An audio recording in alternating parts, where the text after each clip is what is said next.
ఏపీలో బీజేపీ అదనంగా మరో అసెంబ్లీ సీటు కోరుతోంది.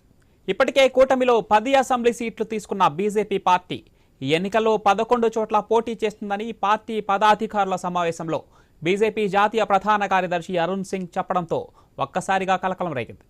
బీజేపీ అదనంగా పోటీ చేసే సీటు ఏంటో క్లారిటీ లేదు.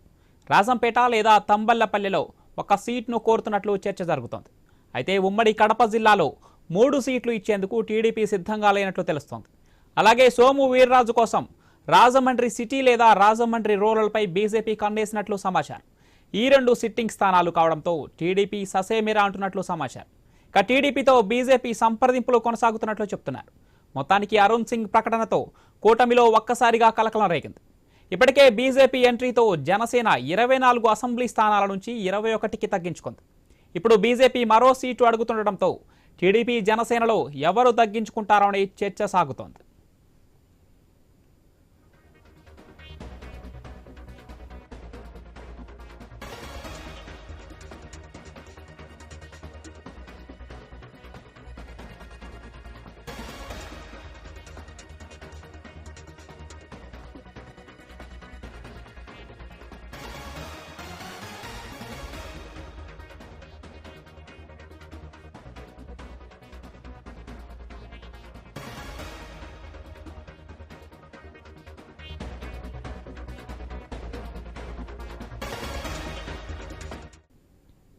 ఏపీలో బీజేపీ అదనంగా మరో అసెంబ్లీ సీటు కోరుతోంది. ఇప్పటికే కూటమిలో భాగంగా 10 అసెంబ్లీ సీట్లు తీసుకున్న బీజేపీ పార్టీ ఈ ఎన్నికల్లో 11 చోట్ల పోటీ చేస్తుందని పార్టీ పదాధికారుల సమావేశంలో బీజేపీ జాతీయ ప్రధాన కార్యదర్శి అరుణ్ సింగ్ చెప్పడంతో ఒక్కసారిగా కలకలం రేగింది. బీజేపీ అదనంగా పోటీ చేసే సీటు ఏంటో క్లారిటీ లేదు. ఇక రాజంపేట లేదా తంబళ్లపల్లెలో ఒక సీటును కోరుతున్నట్లు చర్చ జరుగుతోంది. అయితే ఉమ్మడి కడప జిల్లాలో 3 సీట్లు ఇచ్చేందుకు టీడీపీ సిద్ధంగా లేనట్లు తెలుస్తోంది. అలాగే సోము వీర్రాజు కోసం రాజమండ్రి సిటీ లేదా రాజమండ్రి రూరల్పై బీజేపీ పార్టీ కన్నేసినట్లు సమాచారం. ఇక ఈ 2 సిట్టింగ్ స్థానాలు కావడంతో టీడీపీ ససేమిరా అంటున్నట్లు సమాచారం. టీడీపీతో బీజేపీ సంప్రదింపులు కొనసాగుతున్నట్లు చెప్తున్నారు. మొత్తానికి అరుణ్ సింగ్ ప్రకటనతో కూటమిలో ఒక్కసారిగా కలకలం రేగింది. ఇప్పటికే బీజేపీ ఎంట్రీతో జనసేన పార్టీ 24 అసెంబ్లీ స్థానాల నుంచి 21కి తగ్గించుకుంది. ఇప్పుడు బీజేపీ మరో సీటు అడుగుతుండటంతో టీడీపీ జనసేనలో ఎవరు తగ్గించుకుంటారా అనే చర్చ సాగుతోంది.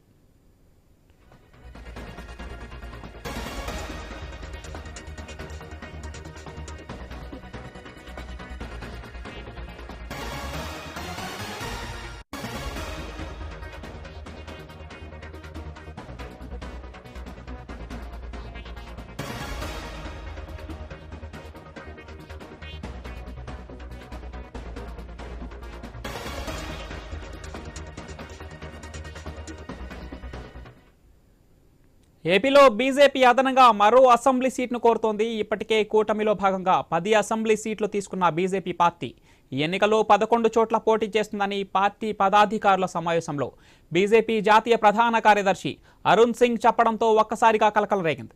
ఇక బీజేపీ అదనంగా పోటీ చేసే సీటు ఏంటో క్లారిటీ రాలేదు. రాజంపేట లేదా తంబళ్లపల్లెలో ఒక సీటును కోరుతున్నట్లు చర్చ జరుగుతోంది. అయితే ఉమ్మడి కడప జిల్లాలో 3 సీట్లు ఇచ్చేందుకు టీడీపీ సిద్ధంగా లేనట్లు తెలుస్తోంది. అలాగే సోము వీర్రాజు కోసం రాజమండ్రి సిటీ లేదా రాజమండ్రి రూరల్పై బీజేపీ కన్నేసినట్లు సమాచారం. ఇక ఈ 2 సిట్టింగ్ స్థానాలు కావడంతో టీడీపీ ససేమిరా అంటున్నట్లు సమాచారం. టీడీపీతో బీజేపీ సంప్రదింపులు కొనసాగుతున్నట్లు చెప్తున్నారు. మొత్తానికి అరుణ్ సింగ్ ప్రకటనతో కూటమిలో ఒక్కసారిగా కలకలం రేగింది. ఇప్పటికే బీజేపీ ఎంట్రీతో జనసేన పార్టీ 24 అసెంబ్లీ స్థానాల నుంచి 21కి తగ్గించుకుంది. ఇప్పుడు బీజేపీ మరో సీటు అడుగుతుండటంతో టీడీపీ జనసేనలో ఎవరు సీట్లు తగ్గించుకుంటారో అనే చర్చ సాగుతోంది. రైట్గా ఏపీలో ఎన్డీఏ కూటమి సీట్ల పంచాయతీకి సంబంధించిన మరింత సమాచారం మా ప్రతినిధి హరీష్ లైవ్ ద్వారా అందిస్తారు. ఎస్ హరీష్. సంబంధించి సీట్ల సర్దుబాటు వ్యవహారం 3 పార్టీలకి ముప్పుదిప్పలు పెడుతున్నటువంటి పరిస్థితి కనిపిస్తుంది. బీజేపీ పోటీ చేసేటువంటి స్థానాల్లో ఒక స్థానం అదనంగా ఉంటుందన్నటువంటి ప్రకటన వెలువడంతో ఒకసారిగా కలకలం మొదలైనటువంటి పరిస్థితి కనిపిస్తుంది. ఇప్పటికే 24 సీట్లు అనుకున్నటువంటి పరిస్థితుల్లో ఉన్న జనసేన ఆ తర్వాత 21 సీట్లకి తగ్గుముఖం పట్టినటువంటి పరిస్థితి. ఇప్పుడు టీడీపీ నుంచి ఉన్నటువంటి సీట్లు 144లో అందులో ఒక సీట్ తగ్గిస్తారా, లేదంటే జనసేనకి ఇచ్చినటువంటి సీట్లో 21లో ఒకటి తగ్గిస్తారా అన్నది కూడా ఒక రకంగా ఈ మూడు పార్టీలకి కూడా అంతుచిక్కనటువంటి పరిస్థితి ఏర్పడుతుంది. ఎందుకంటే ఇప్పటికే 6 పార్లమెంట్ స్థానాలకు సంబంధించినంత వరకు బీజేపీ సీట్లు తీసుకుంది, అభ్యర్థులను కూడా ప్రకటించింది. మరో 10 స్థానాలకి వాస్తవంగా అభ్యర్థులను ప్రకటించాల్సి ఉన్నటువంటి నేపథ్యంలో ఈ రోజు పదాధికారులకు సంబంధించినటువంటి సమావేశం విజయవాడలో జరిగింది. ఈ సమావేశంలో పార్టీ కేంద్ర నాయకత్వం నుంచి ఇచ్చినటువంటి నాయకులు చేసినటువంటి ప్రకటనతో ఒకసారిగా వాతావరణం వేడికినటువంటి సిచ్యువేషన్ కనిపిస్తుంది. ఏం జరుగుతుందో ఎవరికి అర్థం కానటువంటి పరిస్థితి ఏర్పడింది. అయితే బీజేపీ నుంచి అత్యంత కీలకంగా ఉన్న సీనియర్ గా ఉన్నటువంటి సోము వీర్రాజుకి సీటు కేటాయించాలన్నటువంటి ఒక ప్రతిపాదన వచ్చింది. ఆయన మొదటి నుంచి కూడా పార్టీ కోసం నిరంతరం పనిచేసినటువంటి వ్యక్తి, పార్టీ సీనియర్ గా ఉన్నటువంటి వ్యక్తి. ఇప్పుడు ఈ ఎన్నికల్లో ఆయనకి సీటు లేదన్నటువంటి ఒక ఆవేదన సీనియర్లు కేంద్రంలో ఉన్నటువంటి నాయకత్వానికి కూడా ఇబ్బందిగా మారినటువంటి పరిస్థితి కనిపిస్తుంది. ఆయన పనితీరుకి గుర్తింపుగా సీటు ఇవ్వాలన్నటువంటి ఒక అభిప్రాయం వ్యక్తమవుతున్నటువంటి సిచ్యువేషన్ కనిపిస్తుంది. ఈ అంశాలను బేరీజ్ వేసుకున్నటువంటి పరిస్థితుల్లో ఇప్పుడు సోము వీర్రాజు కోసం రాజమండ్రి సిటీ లేదంటే రాజమండ్రి రూరల్ కి సంబంధించినటువంటి సీటు ఇస్తారన్నటువంటి ఒక ప్రచారం జరుగుతుంది. అదేవిధంగా రాజంపేటకు సంబంధించినటువంటి అంశం, కడప జిల్లాకు సంబంధించినటువంటి నియోజకవర్గాల్లో ఇప్పటికే 3 సీట్లు కేటాయించినటువంటి నేపథ్యంలో సిట్టింగులు గా ఉన్నటువంటి వ్యక్తులకు సంబంధించినటువంటి సీట్లు తప్పించి బీజేపీకి ఇవ్వాలన్నటువంటి ఒక ప్రతిపాదన రావడంతో బీజేపీకి సంబంధించినటువంటి ప్రతిపాదన పైన టీడీపీ ససేమిరా అంటూ అభ్యంతరం వ్యక్తం చేస్తున్నట్టుగా పార్టీ వర్గాల్లో ప్రచారం జరుగుతుంది. దీంతో అదనంగా వచ్చేది ఇప్పుడు మొదటిగా అనుకున్నటువంటి 10 సీట్లకి కాకుండా 11వ స్థానం ఎవరిది ఉంటుంది అంటే టీడీపీ నుంచి వస్తుందా లేదంటే జనసేన నుంచి వస్తుందా, వస్తే ఆ స్థానం కేటాయించినటువంటి వాళ్ళ పరిస్థితి ఏంటి అన్నది కూడా ఒక రకంగా ఇబ్బందికరమైనటువంటి పరిస్థితి మారింది. ఎందుకంటే కాపు సామాజిక వర్గానికి సంబంధించి అదేవిధంగా గోదావరి జిల్లాలో పూర్తిగా పట్టు ఉన్నటువంటి నాయకత్వానికి సంబంధించినంత వరకు కూడా సోము వీర్రాజు మొదటి నుంచి కూడా పార్టీకి విధేయతగా ఉంటూ పార్టీ కేంద్ర నాయకత్వం దృష్టిలో ఉన్నటువంటి వ్యక్తి, రాష్ట్ర అధ్యక్షుడిగా బీజేపీ రాష్ట్ర అధ్యక్షుడిగా కూడా పనిచేశారు. అయితే కొంత ఈక్వేషన్స్ ఇబ్బందికరంగా మారటం, కులాల వారీగా సామాజిక వర్గాల సమీకరణాల్లో కాపుకి ప్రాధాన్యత ఇవ్వాల్సినటువంటి పరిస్థితి రావడం, ఈ నేపథ్యంలోనే సోము వీర్రాజు పేరును కేంద్ర నాయకత్వం స్వయంగా ప్రతిపాదన తీసుకొచ్చింది. మొదట్లో కేంద్ర నాయకత్వం సోము వీర్రాజుకి పార్లమెంట్ స్థానానికి సంబంధించినటువంటి ప్రతిపాదన పెట్టినప్పటికీ కూడా అందుకు సోము వీర్రాజు అంగీకరించినటువంటి దాఖలాలు లేవు. శాసనసభలో మాత్రమే పోటీ చేస్తానన్నటువంటి తన అభిప్రాయాన్ని అధిష్టానం దృష్టిలో పెట్టినట్టుగా కూడా చెప్తున్నారు. ఇప్పుడు ఈ సీటు ఎవరి నుంచి వస్తుంది, ఎవరి ఖాతాలో నుంచి సోము వీర్రాజుకి సీట్ దక్కుతుంది అన్నది కూడా ఒక రకంగా ఆసక్తికరంగా. అయితే హరీష్, మనం చూసినట్లయితే బీజేపీలో అగ్రనేతగా అంటే ఏపీ బీజేపీలో అగ్రనేతగా కొనసాగుతున్నప్పటికీ జాతీయ కార్యవర్గ సభ్యుడుగా ఉన్న సోము వీర్రాజుకి మొదట తీసుకున్న కూటమిలో భాగంగా మొదట తీసుకున్న 10 స్థానాల్లో సోము వీర్రాజుకి ఎందుకు కేటాయించలేకపోయింది బీజేపీ అధిష్టానం? ఇప్పుడు అరుణ్ సింగ్ ప్రకటన ఎన్డీఏలో మిత్రపక్షాల మధ్య ఎలాంటి అలజడి సృష్టించబోతుంది? ఖచ్చితంగా మీరు చెప్పినట్టు పవన్, ఇక్కడ బీజేపీ నాయకత్వం, బీజేపీకి సంబంధించినటువంటి కేంద్ర నాయకత్వం ఏదైతే ఉందో ఆ కేంద్ర నాయకత్వం చెప్పినటువంటి నిర్ణయమే ఫైనల్ గా ఉండే విధంగా కూటమిని నడిపించే పరిస్థితులు కనిపిస్తున్నాయన్నటువంటి ఒక అభిప్రాయం, ఒక ప్రచారం ఇప్పుడు ఈ ప్రతిపాదనతో మళ్ళీ తెర మీదకి వచ్చింది. ఎందుకంటే టీడీపీకి సంబంధించినంత వరకు జనసేనకు సంబంధించినటువంటి పొత్తు ముందుగానే కన్ఫర్మ్ అయింది.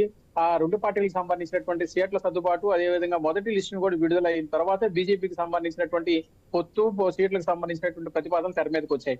అయితే ఇక్కడ గతంలో కూడా పవన్ కళ్యాణ్ ప్రకటన చేశారు, బీజేపీ పెద్దలతో తాను అనేక తిట్లు తిన్నాను, అయినప్పటికీ కూడా రాష్ట్ర శ్రేయస్సు కోసం నమస్కారం పెట్టి మరి బీజేపీ పొత్తు కోరుతున్నట్టు అనేది కూడా ఆయన బహిరంగంగా ప్రకటించారు. అంటే బీజేపీ ఇక్కడ కీలకం కాబోతుంది. బీజేపీకి సంబంధించినటువంటి నాయకత్వం, కేంద్ర నాయకత్వం ఏది చెప్తే అది చేయాల్సినటువంటి పరిస్థితి రావడం, 2 పార్టీలకు సంబంధించి బీజేపీ అవసరం ఉండటం, బీజేపీ నాయకత్వాన్ని బలపరచాల్సినటువంటి పరిస్థితి క్రియేట్ కావడం, ఇక్కడ ఉన్నటువంటి వైసీపీ అధికార పక్షం ఏదైతే ఉందో అధికార పక్షం కూడా బీజేపీకి టచ్ లో ఉందన్నటువంటి ఒక ప్రచారం జరుగుతుండటం, ఇప్పుడు పోల్ మేనేజ్మెంట్ జరగాలి, పోల్ మేనేజ్మెంట్ జరిగి కూటమిగా ఏర్పడటం ద్వారానే తిరిగి అధికారంలోకి రావాలన్నటువంటి ఒక ప్రయత్నం చేస్తున్నటువంటి నేపథ్యంలో బీజేపీ ఏది చెప్తే అది పూర్తిగా ఆచరించాల్సినటువంటి పరిస్థితి ఏర్పడింది. అయితే ఇక్కడ కూడా ఇంకో విషయం ఏంటంటే బీజేపీకి సంబంధించినటువంటి నాయకత్వం, బీజేపీకి సంబంధించినటువంటి ఓట్ బ్యాంకు ఎంత ఉంది అన్నది కూడా ఒక రకంగా ఆసక్తికరంగా మారింది. బీజేపీకి ఏపీలో పూర్తిగా స్థానం లేదు అన్నటువంటి ఒక ప్రచారం జరుగుతున్నటువంటి నేపథ్యంలో ఇప్పుడు కేంద్రంలో ఉన్నటువంటి బీజేపీకి సంబంధించినటువంటి పెద్దలు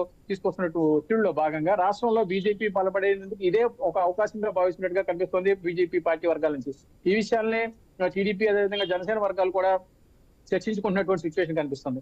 ఇప్పుడు ఉన్నటువంటి అవసరం, బీజేపీకి సంబంధించినటువంటి అవసరం ఏదైతే ఉందో ఆ అవసరాన్ని వినియోగించుకొని బీజేపీ ఏపీలో బలపడటం, ఓట్ బ్యాంక్ ని క్రియేట్ చేసుకోవటం, లేనటువంటి సామాజిక వర్గాలు ఏవైతే కొంతవరకు దూరంగా ఉన్నాయో వాటన్నిటిని కూడా దగ్గరికి తీసుకునేటువంటి ప్రయత్నం చేయడం, అందులో భాగంగానే కాపు సామాజిక వర్గానికి ప్రాధాన్యత ఇవ్వాలనే ఒక ఉద్దేశం ఉన్నటువంటి నేపథ్యంలో కాపు సామాజిక వర్గంతో పాటుగా గోదావరి జిల్లాలో కూడా పుంజుకోవాలన్నటువంటి ఒక ప్రయత్నం చేసినటువంటి సిచ్యువేషన్ కనిపిస్తుంది. ఇందులో భాగంగానే ఈ రోజు కూడా జరిగినటువంటి సమావేశంలో చాలా కీలకమైనటువంటి ఇన్స్ట్రక్షన్స్ ని కేంద్ర నాయకత్వానికి సంబంధించినటువంటి నాయకులు బీజేపీ రాష్ట్ర నాయకత్వానికి ఇచ్చినటువంటి సిచ్యువేషన్ కనిపిస్తుంది. సో ఇప్పుడు ఈ రోజు జరుగుతున్నటువంటి పరిణామాలు, తాజాగా మరో సీటు అదనంగా వస్తున్నటువంటి ఒక ప్రకటన జారీ అయినటువంటి నేపథ్యంలో ఎలాంటి పరిస్థితులు ఉంటాయి, ఎవరెవరికి సీటు దక్కుతుంది, మళ్ళీ ఈ రకమైనటువంటి ప్రపోజల్ రావడానికి, ప్రతిపాదన రావడానికి కారణమైనటువంటి పరిస్థితులు ఏంటి అన్నది కూడా ఒక రకంగా ఆసక్తికరంగా మారేటువంటి సిచ్యువేషన్ మనకు కనిపిస్తుంది. Pavan, right, thank you Harish.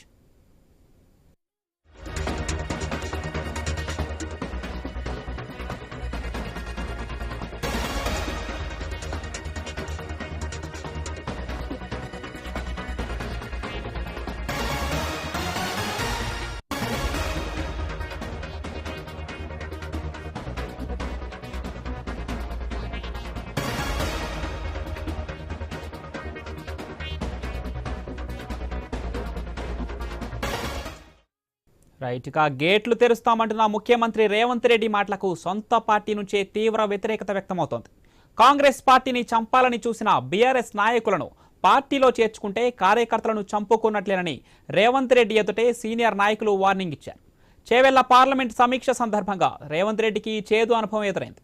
BRS దొంగలను కాంగ్రెస్లో చేర్చుకుంటే తాము ఏం చేయాలని మేడ్చల్ మాజీ ఎమ్మెల్యే కిచ్చన్న గారి లక్ష్మారెడ్డి ఆవేదన వ్యక్తం చేశారు. లక్ష్మారెడ్డి కామెంట్స్ పై కార్యకర్తల నుంచి విశేష స్పందన వచ్చింది.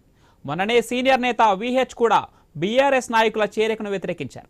ఇప్పుడు లక్ష్మారెడ్డి కూడా ఇదే విధంగా మాట్లాడటం పార్టీలో చర్చకు దారితీసింది. కాంగ్రెస్ కు మోసం చేసిన దొంగలను కూడా మీరు లోపలికి తీసుకొస్తే అలాంటి వాళ్ళు మళ్ళీ చచ్చిపోయే ఛాన్స్ ఉంది, కార్యకర్తలు చచ్చిపోయే ఛాన్స్ ఉంది.